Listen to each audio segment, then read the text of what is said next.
Salam, hörmətli və dəyərli izləyicilərim. Hər vaxtınız xeyirli olsun. Bugün mən sizlər üçün Bakı usulü çox ləzzətli qazmaqlı quymaq hazırlamışam. Bir də sizlərdən küçük bir ricam var. Kim hansı ölkədən, şəhərdən və rayondan məni izləyirsə, mütləq şərh bölümündə qeyd edin. Öncədən təşəkkür edirəm. Quymağı qazlamaq üçün 100 qram kərə yağını əridirik. Daha sonrası 220 qram stakan ölçü ilə 1 stakan un əlavə edirik.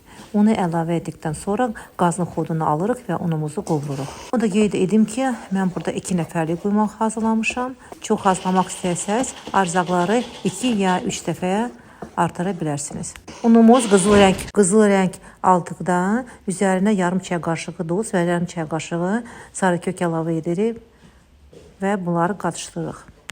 Daha sonrası üzərinə 1 litr, yəni stakan ölçü ilə 5 stakan su əlavə edirik.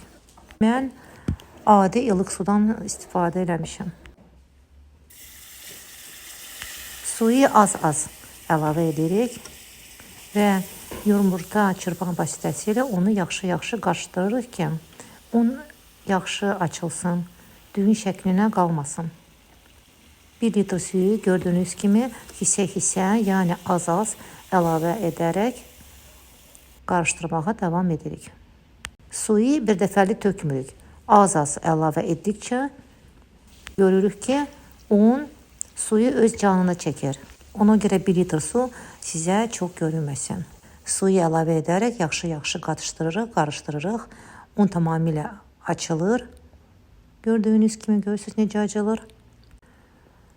Bu cür olduqda biz qazın xodunu tamamilə artırırıq və yüksək xodda tam hazır olanlara qazmaq tutanacan bişiririk. Bişmə vaxtı hardasa 45 dəqiqə, 1 saat müddətində başa gəlir. Sizlər də İstəyirsinizsə bu cür qazmaqlı bütöv şəkildə çıxsın, çalışın ki, qalın tavada bişirin. Məndə qaymaq düz 55 dəqiqəyə hazır oldu və quymağım artıq hazırdır. Gördüyünüz kimi yağı üzərinə çıxır və kənar hissələrinə ayırdıqca görürsünüz ki, qırmızıdır. Görürsünüz necə qıpqırmızıdır. Artıq qazmağı çıxarda bilərik. Yağı da tamamilə üzə çıxıbsa, qazmaqda hazırdırsa, demək quymağımız hazırdır. Boşqaba çəkərək nuş edə bilərsiniz.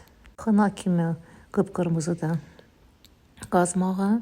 Quymaq mütləq şəklində isti-isti yeyilməlidir. Üzərinə şəkər tozu və darçın zövqə görə səpib nuş edirik. Qaymağı çövürürəm bir padnosun içinə. Gördüyünüz kimi qazmağımız da xına kimi qıpqırmızı qızarıb.